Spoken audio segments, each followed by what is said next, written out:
In the last few years, we have seen worldwide uh, millions of people who are forced into migrating from forced circumstances.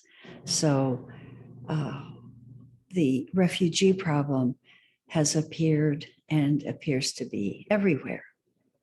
What is perhaps not so visible is that most of us, to some degree or other, are refugees from ourselves. And by that, I mean, of course, if we could fully stay in touch with the core light, that is what we really are, there would actually be no anger, there would be no angst, there would be no violence, because we'd be in touch with the core goodness. That is what we're actually made of. Since we're not all able to be in touch with that core goodness, because most of us are not avatars or saints, we're left trying to cope with being human.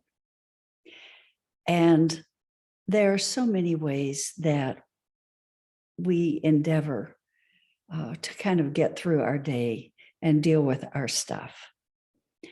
So we use social media, we use books, we use movies, we use activities such as drinking, drugs, all of the ways that they're not necessarily bad, but they do help us escape a bit from the harsh realities of the world outside. However, it's good to remember you're also using those things to escape from yourself. And once you recognize that you might be fleeing from yourself, it becomes possible to make some choices to get more in touch with who you really are. So before you dive into yet another hour of social media, take a few minutes and just sit and breathe, or even take 1 minute and notice your body. Pay attention to it. Notice how it feels.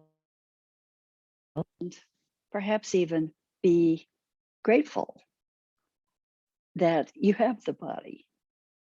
And what you'll find is if you tune into yourself, even very briefly, what occurs is that you find you come back to yourself feeling a little calmer, a little better, and life doesn't seem quite so hard.